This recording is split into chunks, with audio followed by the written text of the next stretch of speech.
আজকে আপনাদের সাথে একটি গুরুত্বপূর্ণ জিনিস শেয়ার করব, সেটা হলো সোলার সিস্টেম। শহরের বিভিন্ন ছাদে লক্ষ্য করলে দেখবেন যে এরকম অসংখ্য সোলার সিস্টেম স্থাপন করা আছে এবং সরকারিভাবে একটি নির্দেশনা আছে যে যেসব আবাসিক কিংবা বাণিজ্যিক ভবনের ছাদে 1000 বর্গফুটের বেশি জায়গা রয়েছে সেখানে সোলার সিস্টেম স্থাপন করাটা কিছুটা হলো বাধ্যতামূলক এবং রাজুকের অনুমোদন কিংবা সাবস্টেশন অনুমোদন পাওয়ার ক্ষেত্রেও এই সোলার সিস্টেম এক ধরনের বাধ্যবাধকতা রয়েছে। তাই অনেকেই তার ছাদে এই সোলার সিস্টেম স্থাপন করে থাকেন। কিন্তু আমার প্রশ্ন হচ্ছে, এই সোলার সিস্টেম কি আদৌ কোনো কাজে আসছে নাকি আসছে না? আমি আজকে তার কিছু নমুনা আপনাদেরকে দেখাবো।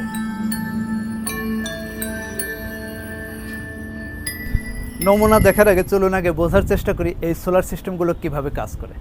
এই সোলার সিস্টেমগুলো মূলত দুই ভাগে বিভক্ত। একটি হচ্ছে অন গ্রিড সোলার সিস্টেম, আরেকটি হচ্ছে of grid solar system. Of grid solar system হলো সাধারণত এটা ব্যক্তিগত উদ্যোগে স্থাপন করা হয়, যেখানে এই সোলার সিস্টেমের সাথে একটি ব্যাটারি ব্যাকআপ সিস্টেম থাকে। বিদ্যুৎ বিল সাশ্রয় কিংবা লোডশেডিংয়ের সময় সেই ব্যাটারি ব্যাকআপ থেকে সাধারণত সাপ্লাই দিয়ে থাকে, অর্থাৎ এই সোলার থেকে ব্যাটারির চার্জ নেয় এবং সেই ব্যাটারির থেকে আবার যখন সোলার সিস্টেম অকার্যকর হয়, যেটা রাতে কিংবা লোডশেডিংয়ের সময়, সেই ব্যাটারি ব্যাকআপ থেকে সাধারণত গ্রাহকরা বিদ্যুৎ চাহিদা পূরণ করে থাকে। অন গ্রিড সোলার সিস্টেম হচ্ছে এটা সরকারি যে বিদ্যুৎ ব্যবস্থা আছে সেই গ্রিডের সাথে সরাসরি সংযুক্ত থাকে, অর্থাৎ এটার সাথে কোনো ব্যাটারি ব্যাকআপ সিস্টেম থাকে না। অন গ্রিড সোলার সিস্টেমে সরাসরি গ্রাহকদের কোনো কন্ট্রোল থাকে না, এটার কন্ট্রোল পুরোটাই সরকারি বৈদ্যুতিক ব্যবস্থার সাথে সংযুক্ত।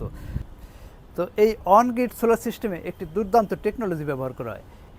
এই অন গ্রিড সিস্টেমটা হচ্ছে এই সোলার থেকে যে সরাসরি সংযোগটি গিয়ে বৈদ্যুতিক সরবরাহ লাইনে সংযুক্ত হয়, সেই মাঝখানে একটি মিটার থেকে, বিশেষ মিটার, এই মিটারটির নাম হচ্ছে নেট মিটারিং, অর্থাৎ সোলার থেকে একটি কানেকশন গিয়ে সেই নেট মিটারিংয়ে যুক্ত হয় আর সরাসরি সরকারি বৈদ্যুতিক সরবরাহ লাইন থেকে আরেকটি সংযোগ এসে সেই নেট মিটারিংয়ে যুক্ত হয়।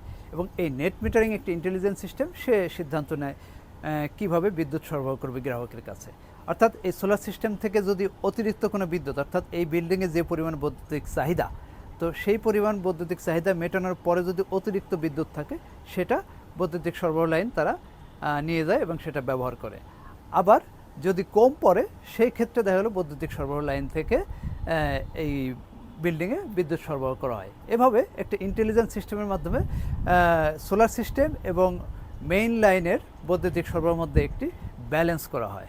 কিন্তু এতে সুবিধা কী? এতে অনেক সুবিধা রয়েছে। গ্রাহকরা সাধারণত যে সুবিধাটা পেয়ে থাকেন সেটা হচ্ছে যে দিনের বেলায় যখন সোলার পুরোপুরি বিদ্যুৎ সরবরাহ করে, তখন এই সোলার সিস্টেম থেকে বিদ্যুৎ নেওয়ার ফলে সরাসরি মেইন লাইনে বিদ্যুতের উপর চাপ কম পড়ে।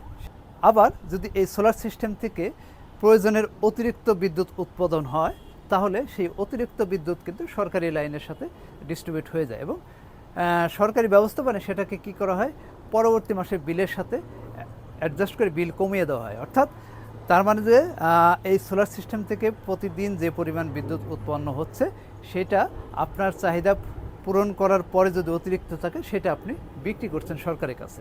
তো এভাবে কিন্তু এই অন গ্রিড সোলার সিস্টেমে গ্রাহকরা লাভবান হয়ে থাকেন। কিন্তু আসলে কি গ্রাহকরা এর সুবিধা পাচ্ছেন কিংবা সরকার কি এর সুবিধা পাচ্ছেন? চলুন তার একটি নমুনা দেখি।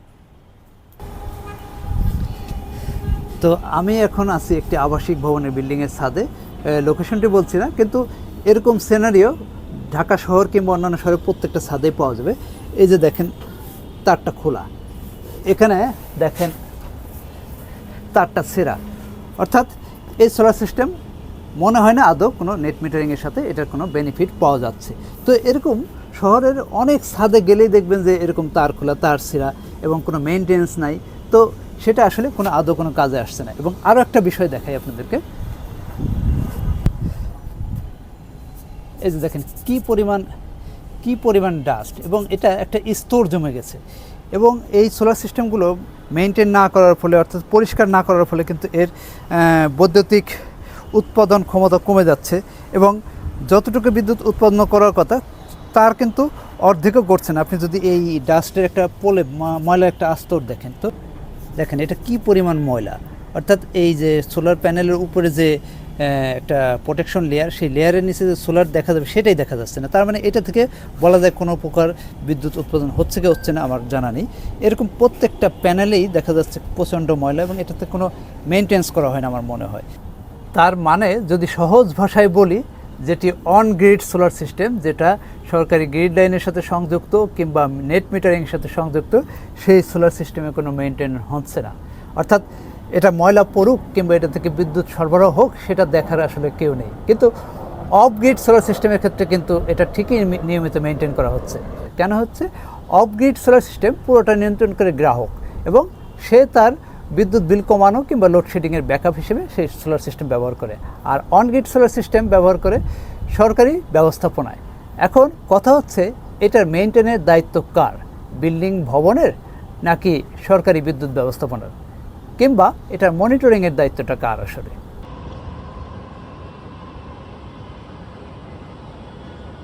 এখানে আমি মাত্র একটি বিল্ডিংয়ের উদাহরণ দিলাম, কিন্তু আমি এরকম একাধিক বিল্ডিংয়ের ছাদে দেখেছি যেটা অন গ্রিড সোলার সিস্টেমের সাথে কানেক্টেড, সেটা আসলে প্রপার মেনটেন্স হচ্ছে না। তার মানে এটা থেকে প্রকৃত অর্থে যতটুকু বিদ্যুৎ সরবরাহ পাওয়ার কথা সেটা পাওয়া যাচ্ছে না।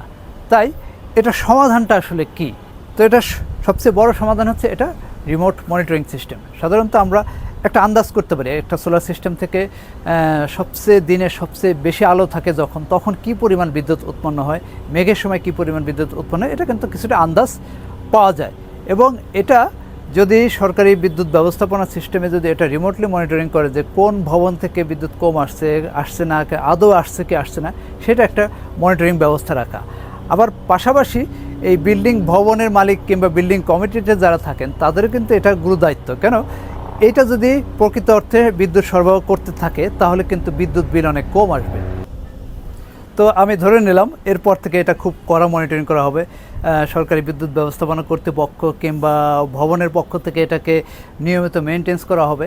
কিন্তু এখানে আমার ছোট্ট একটি প্রশ্ন আছে, সেটা হচ্ছে এই নেট মিটারিং সিস্টেম আসলে আদৌ কাজ করছে কি করছে না, এটা সরকারি ব্যবস্থাপনা থেকে আবার একটু রিচেক করা। আসলে এই টেকনোলজিটা কতটা ওয়ার্কেবল এবং আদৌ যেটা অতিরিক্ত বিদ্যুৎ তৈরি হচ্ছে সেটা কি গ্রাহকের সেটা বেনিফিট পাচ্ছে, অথবা যদি গ্রাহকের বিদ্যুৎ ঘাটতি থাকে সেটা সরবরাহ লাইন থেকে আসার ফলে এটা সোলার সিস্টেমের বিদ্যুৎ ব্যবস্থার সাথে কতটা কম্বিনেশন হচ্ছে সেটা কিন্তু দেখা উচিত, কিংবা গ্রাহকদেরকেও সেটা বুঝিয়ে দেওয়া উচিত।